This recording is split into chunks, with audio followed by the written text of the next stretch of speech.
우리에게 주시는 하나님의 말씀은 고린도전서 1장 1절에서 9절까지의 말씀입니다. 하나님의 뜻을 따라 그리스도 예수의 사도로 부르심을 받은 바울과 형제 소스데네는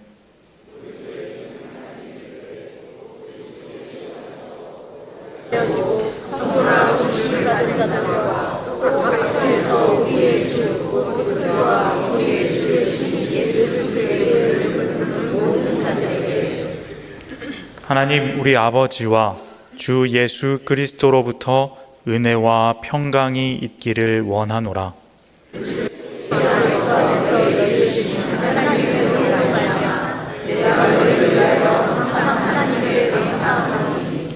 이는 너희가 그 안에서 모든 일, 곧 모든 언변과 모든 지식의 풍족함으로 너희가 모든 은사에 부족함이 없이 우리 주 예수 그리스도의 나타나심을 기다림이라.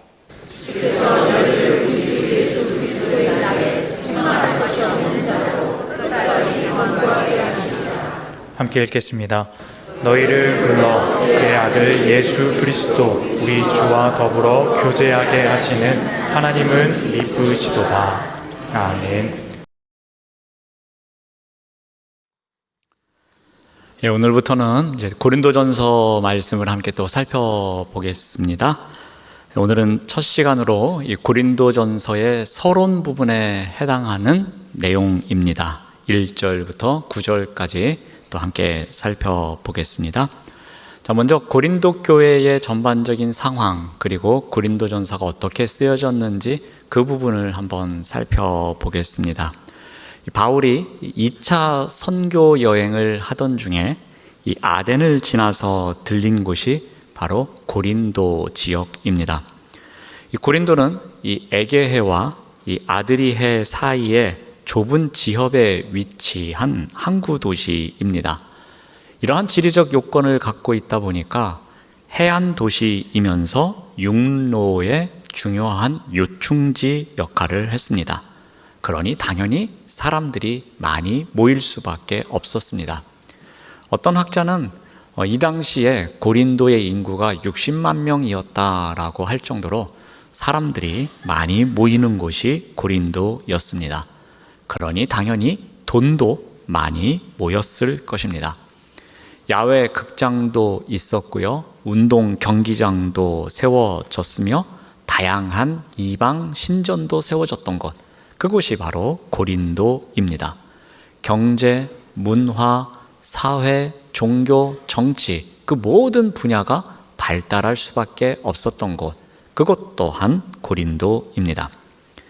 당시 고린도에 거주하는 사람들이 많았으며 또한 오가는 사람들도 많았습니다. 무역과 상업을 하는 사람들도 많았고 경제적 풍요를 누리는 사람들이 많았습니다. 그런데 돈이 가는 곳에 항상 따라오는 것이 있는데 그것이 바로 테페 문화였습니다. 이 풍부함이 오히려 이 고린도라는 도시를 타락해 했습니다. 경제적으로 풍요했지만 오히려 발전한 것은 쾌락 문화였습니다. 점점 성적인 쾌락을 추구하는 사람들이 많아졌으며 도시는 음란한 문화가 지배하고 있는 세상으로 바뀌어갑니다. 고린도의 타락상을 나타내는 유명한 단어가 있습니다. 아마 한 번씩은 들어보셨을 텐데 고린디아 조마이라는 헬라어가 있습니다. 이것은 바로 직역을 하면 고린도인처럼 행하다라는 뜻입니다. 그런데 이것이 관용적 표현이 돼서 매춘 행위를 하다, 음행을 하다라는 뜻으로 사용됩니다. 그만큼 고린도 사람들이 얼마나 타락했는지를 알 수 있는 그 당시의 단어였습니다. 고린도는 이 로마의 행정구역 가운데 이 아가야 지방의 수도였습니다. 그러니 당연히 그 수도인 고린도에는 신전이 세워지기 마련이었습니다. 사랑의 여신인 아프로디테에게 바쳐지는 신전이 고린도에 있었습니다. 이름에서 느꼈던 것처럼 이 신전을 섬기는 여사제들이 1000여 명 정도가 있었습니다. 말이 여사제지 실질적인 역할은 퇴폐 문화를 이끌어가는 그러한 사람들이었습니다.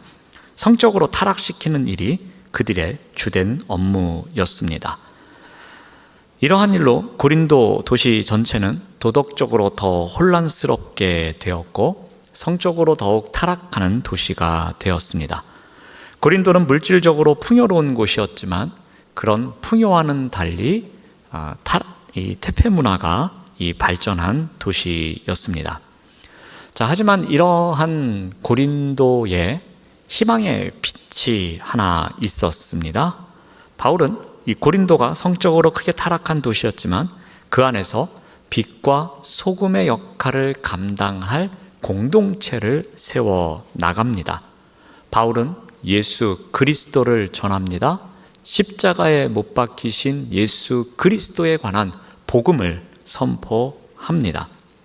바울은 이 도시에서 자신과 같은 똑같은 일을 하는, 즉 천막 만드는 사람 아굴라와 브리스길라 부부를 만납니다.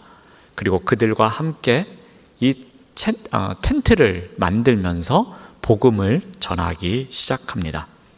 그런데 고린도에서 복음을 전하는 가운데 당연히 핍박을 받을 수밖에 없습니다. 우상 숭배에 대해서 잘못되었다고 이야기하고 음행이 잘못되었다고 이야기하니 그 많은 사람들로부터 핍박을 받을 수밖에 없습니다. 당연히 마음이 상했을 것입니다. 뭔가 마음이 힘든 상황 가운데서 복음을 전하고 있었습니다. 그런 가운데 내가 고린도를 떠나야 하는가 말아야 하는가 고민하고 있었습니다. 이때 어떠한 일이 생기는가 하면은 주님께서 환상 가운데 바울에게 다음과 같이 말씀하십니다. 우리 사도행전 18장 9절에서 10절 말씀을 참고로 봅니다. 밤에 주께서 환상 가운데 바울에게 말씀하시되 두려워하지 말며 침묵하지 말고 말하라. 내가 너와 함께 있음에 어떤 사람도 너를 대적하여 해롭게 할 자가 없을 것이니 이는 이 성중에 내 백성이 많음이라 하시더라. 자, 주님께서 환상 가운데 들려주신 음성을 듣고 바울은 힘을 얻습니다.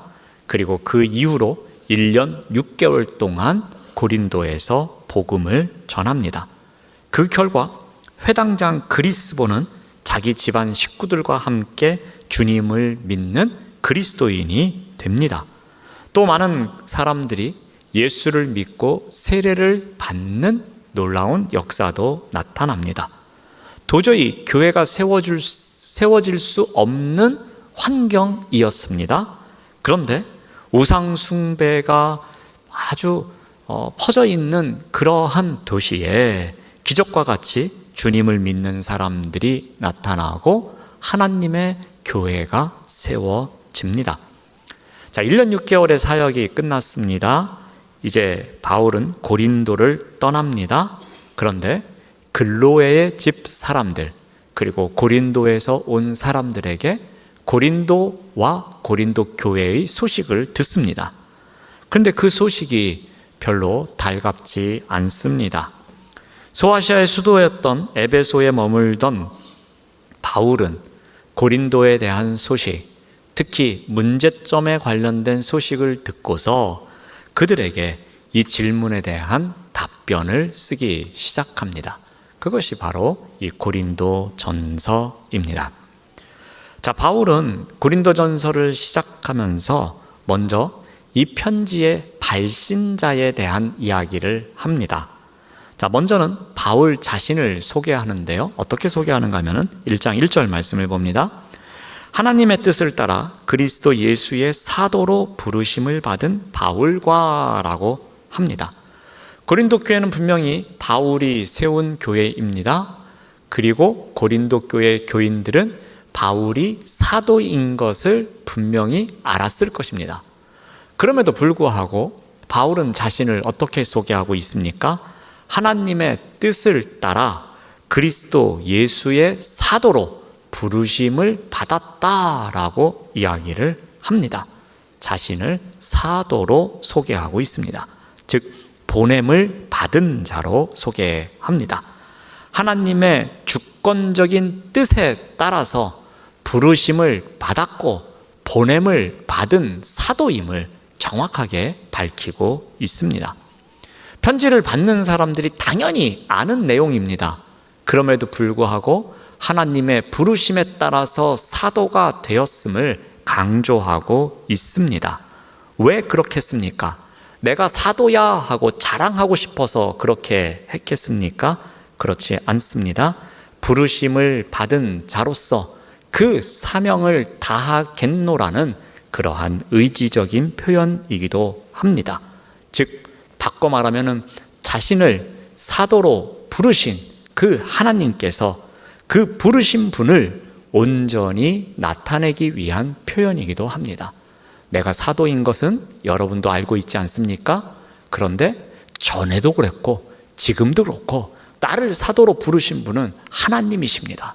그 하나님의 뜻에 따라서 제가 사도로 부름을 받았고 여러분에게 편지를 씁니다 라고 하나님을 강조하고 있는 표현이기도 합니다.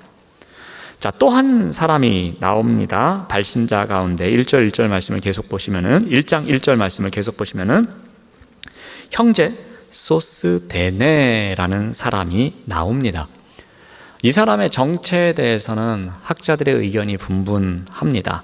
사도행전 18장에 나오는 그 재판받을 때에 바울 대신 매맞은 사람 그 소스데네냐 아니냐 의견이 많습니다. 어떤 학자는 그 당시에 소스데네라는 이름이 흔했다. 그래서 동명이인일 수 있다. 그런데 또 어떤 학자는 이렇게도 말합니다. 소스데네는 흔한 이름이 아니었다. 그러니 동일인이다 라고 이야기를 합니다. 저도 정답이 뭔지는 모르겠습니다. 어떤 학자들은 흔한 이름이라고 그러고 어떤 학자들은 흔한 이름이 아니라고 하는데 제가 그들보다는 별로 공부를 못하기 때문에 제가 뭐라고 주장할 수는 없습니다. 하지만 중요한 것은 이 소스데네가 누구인지 그런 밝히는 내용보다 그 앞에 있는 수식어가 중요한 것 같습니다. 수식어가 어떻게 되어 있습니까? 형제라고 되어 있습니다. 형제는 피를 나눈 사이입니다. 같은 믿음의 공동체 안에 있는 지체입니다. 그만큼 바울에게는 중요한 사람임을 나타내고 있습니다. 그리고 이 소스데네가 누구인지는 모르겠지만 이 서신의 서두에 발신자로 썼을 때에 그 서신을 받아보는 사람이 사도 바울과 소스데네가 보낸 편지라고 그러면 그 편지를 소중히 여길 정도로 이 소스데네 또한 고린도 교회에서는 어느 정도 영향력이 있었던 사람인 것은 분명한 것 같습니다. 바울이 형제라고 할 정도로 바울에게도 소중했던 사람이며 고린도 교회에도 매우 영향을 주는 그러한 존귀한 인물이었으면 분명한 것 같습니다. 이름이 유명하든 유명하지 않든 사도행전 18장에 나오는 소스데네와 동일이든 아니든 그렇게 중요하지는 않습니다. 그런데 중요한 것은 그만큼 고린도 교회에 영향력 있는 사람이 소스데네였음을 우리가 보게 됩니다. 자, 이제 발신자를 소개하고 난 다음에는 이제 수신자에 관련된 이야기가 나옵니다. 자, 먼저 1장 2절에 보면은 고린도에 있는 하나님의 교회라는 표현이 나옵니다. 거룩하여지고 성도라 부르심을 받은 자들이라고 합니다. 그러한 사람들이 모인 교회, 그래서 고린도에 있는 하나님의 교회였습니다. 이 하나님의 교회라는 표현은 이 구약에서 유래합니다. 구약의 이스라엘 백성들을 가리키는 표현이기도 합니다.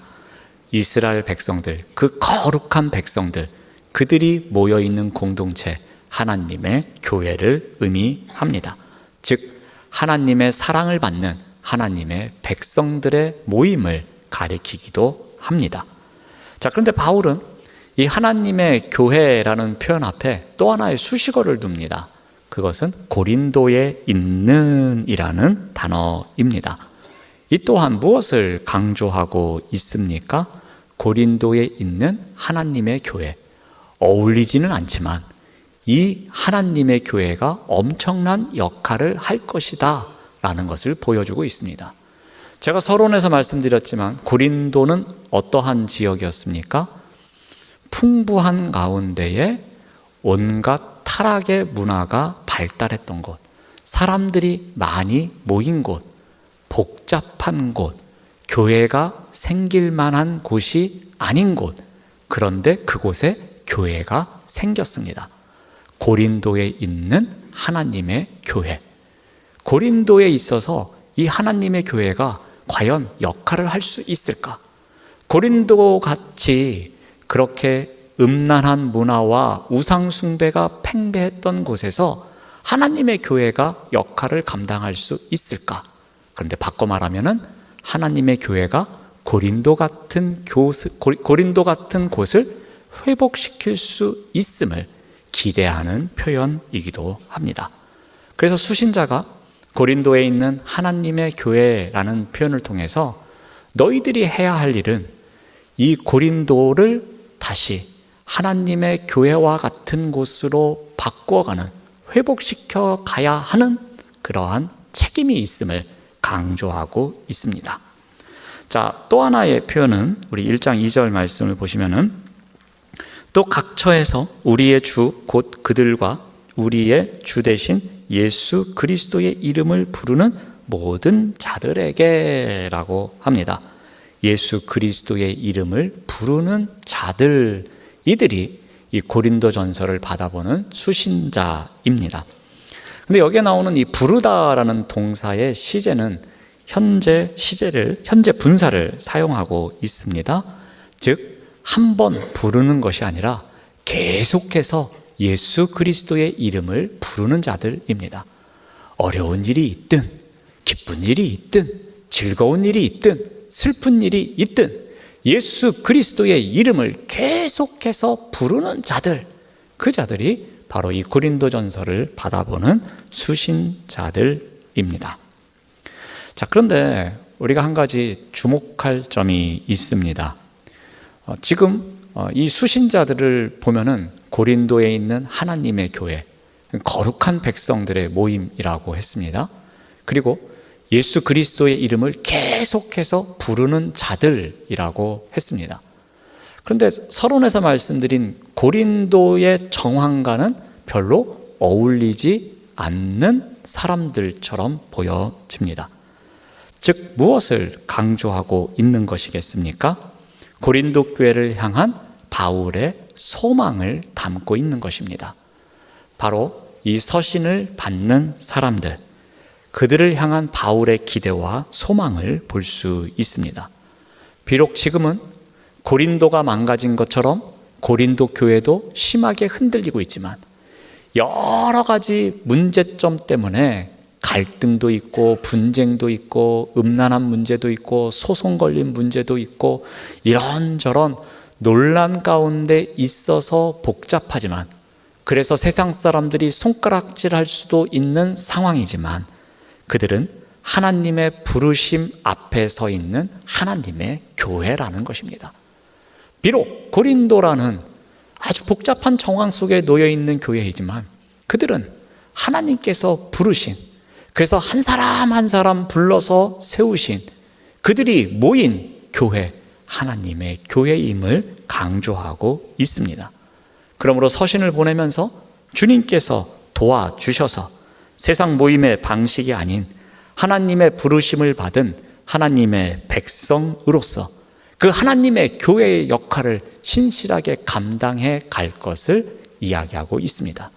바로 이 수신자를 통해서 그렇게 살아가기를 바라는 바울의 소망이 보여지고 있는 것입니다. 자, 이제 발신자에 대해서 이야기를 하고 수신자에 대해서 이야기를 한 바울은 이제 이 서론을 마지막으로 무엇으로 장식하는가 하면 하나님께 대한 감사의 고백을 합니다. 자, 감사의 고백은 몇 가지 나오는데요. 먼저 보면은 하나님의 은혜에 대한 감사를 합니다. 우리 4절 말씀을 봅니다. 그리스도 예수 안에서 너희에게 주신 하나님의 은혜로 말미암아 내가 너희를 위하여 항상 하나님께 감사한다라고 고백합니다. 바울이 감사하는 이유, 그것은 하나님의 은혜 때문이라고 이야기를 합니다. 여러분, 은혜는 무엇입니까? 내 노력으로 받는 것이 아니라 나에게 주어진, 값없이 주어진 선물, 이것이 은혜입니다. 그러니까 하나님께서 부족함에도 불구하고 풍성한 것으로 가득 채워 주셨다는 것입니다. 하나님의 은혜로 고린도 교회가 풍성하게 지금까지 지내왔음을 감사하고 있습니다. 자, 그러면 그 구체적인 것이 무엇이겠습니까? 5절 말씀을 봅니다. 이는 너희가 그 안에서 모든 일, 곧 모든 언변과 모든 지식에 풍족하였다라고 합니다. 그들이 모든 언변과 모든 지식에서 풍족함을 누리고 왔다고, 하나님의 은혜가 있어서 그들이 모든 언변과 모든 지식에서 풍족함을 누릴 수 있었노라고 합니다. 여기서 말하는 모든 언변은 수사학적으로 말을 잘하는 것만을 이야기하지는 않습니다. 그것은 고린도 교회 교인들이 복음에 대해서 잘 선포할 수 있고 복음을 전할 수 있는 그러한 지식이 있음을 이야기합니다. 또한 여기서 나오는 모든 지식도 어떤 세상적인 학문의 지식이 아니라 하나님을 아는 지식, 복음을 깨닫는 지식을 의미하고 있습니다. 하나님의 은혜가 넘쳤기에 성도들의 삶이 이러한 언변과 지식에 있어서 탁월했음을, 풍족했음을 강조하고 있습니다. 그러면서 이것에 대한 구체적인 예를 하나 듭니다. 그것이 7절에 나옵니다. 너희가 모든 은사에 부족함이 없었다라고 합니다. 우리 고린도전서 12장에 가면 언급하겠지만 이 고린도 교회는 은사가 풍성했던 교회였습니다. 특히 언변과 관련된 은사면 무엇이 있었겠습니까? 바로 방언입니다. 그러니까 고린도 교회는 이 방언의 은사가 아주 넘쳐났던 그러한 교회였습니다. 그런데 그 은사가 나중에 살펴보겠지만 무리를 일으키기도 하고 질서의 문제가 찾아오는 그런 경우도 있었습니다. 자, 이렇게 하나님의 은혜로 모든 언변과 모든 지식이 풍요로웠고 그리고 은사가 가득했음을 감사하고 있습니다. 자, 두 번째로 감사하는 내용은 끝까지 견고하게 하시는 하나님께 감사하고 있습니다. 우리 8절 말씀을 봅니다. 주께서 너희를 우리 주 예수 그리스도의 날에 책망할 것이 없는 자로 끝까지 견고하게 하시리라. 자, 바울은 하나님에 대해서 증거하고 있습니다. 그 하나님은 어떠한 분이라고 합니까? 끝까지 견고하게 하시는 분이라고 고백하고 있습니다.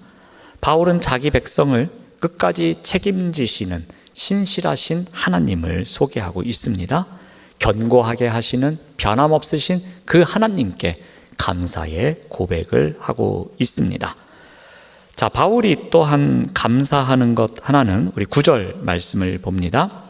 너희를 불러 그의 아들 예수 그리스도 우리 주와 더불어 교제하게 하시는 하나님은 미쁘시도다라고 합니다. 자, 교제하게 하시는 하나님께 감사하고 있습니다. 즉 예수 그리스도와 더불어 교제하도록 이끄시는 하나님, 그 하나님께 감사의 고백을 하고 있습니다. 지상에 있는 교회는 결코 완전한 교회일 수는 없습니다. 자, 고린도 교회가 은사가 풍성했지만 또 모든 지식과 모든 언변에 있어서 탁월했지만 동시에 많은 문제도 있었습니다. 분열도 있었습니다. 교만한 자들이 있었습니다. 음행하는 자들이 있었습니다. 잘못된 예배 질서 때문에 예배가 무너지기도 했습니다. 그래서 완전한 교회라고 부를 수는 없었습니다.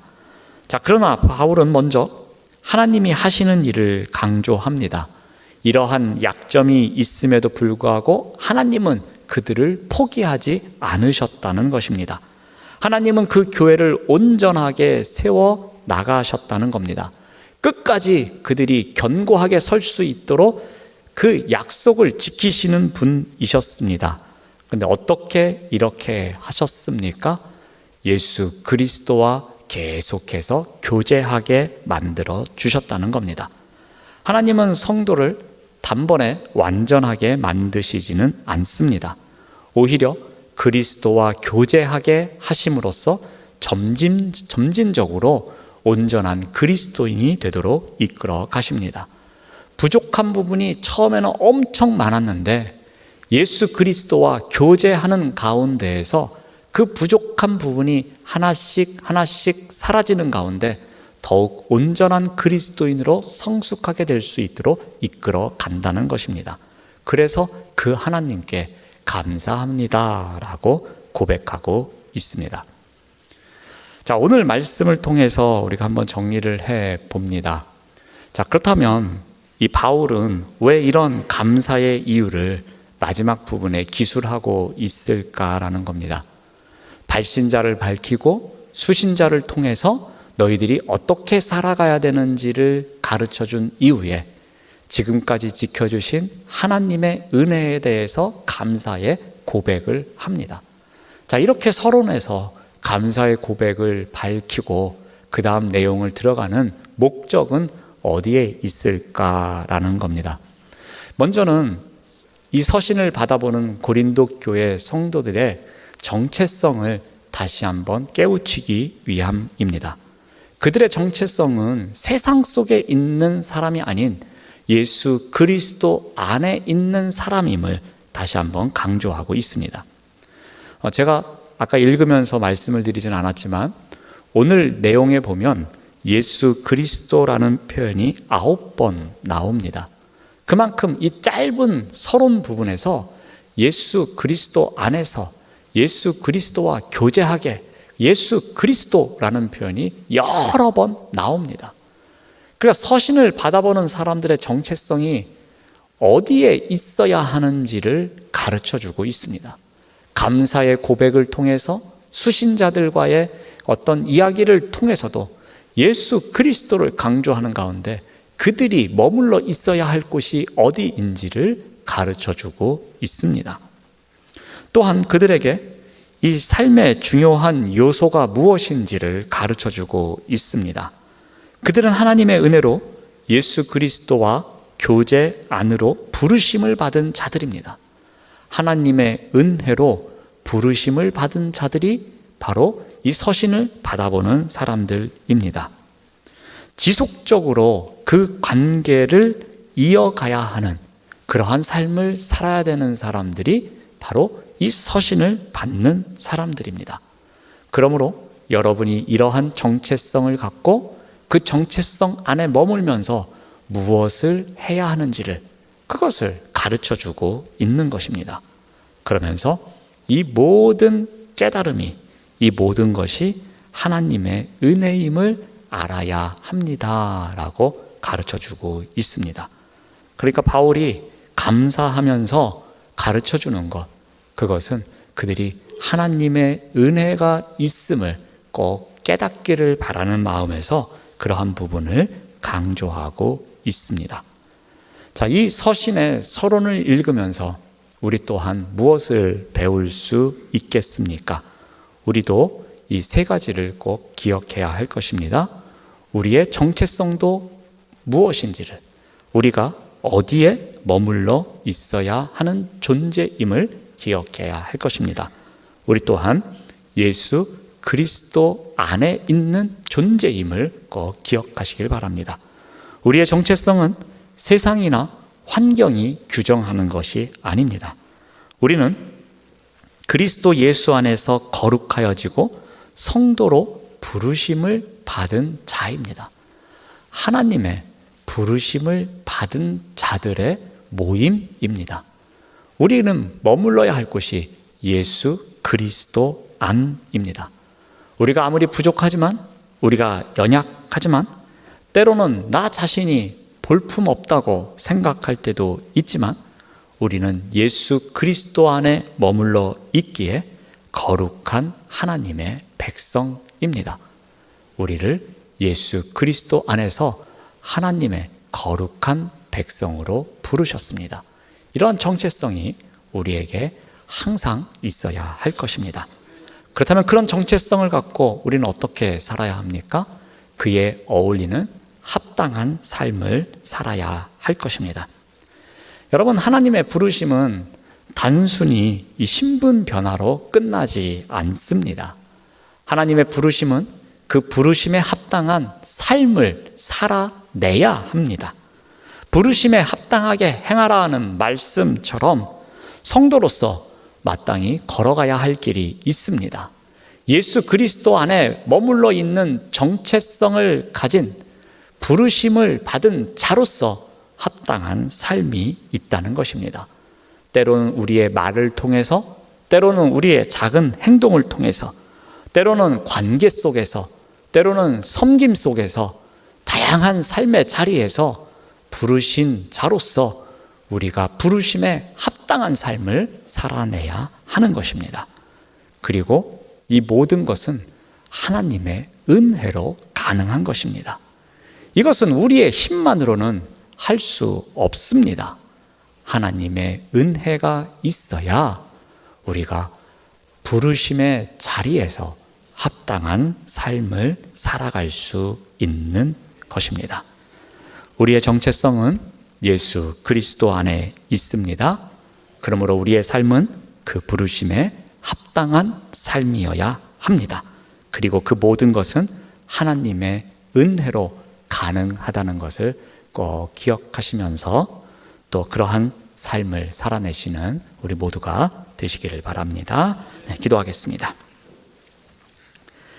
하나님 감사합니다. 우리를 그리스도 예수 안에서 부르시고 거룩한 성도로 세워주신 은혜에 감사드립니다. 우리가 받은 부르심에 합당하게 살아가게 하시고 말과 행동과 모든 삶의 자리에서 주님의 영광을 드러내게 하여 주시옵소서. 부족함이 많습니다. 하지만 신실하신 하나님께서 끝까지 붙들어 주실 것을 믿고 그 믿음의 여정을 신실하게 살아낼 수 있도록 인도하여 주시옵소서. 예수님의 이름으로 기도드립니다.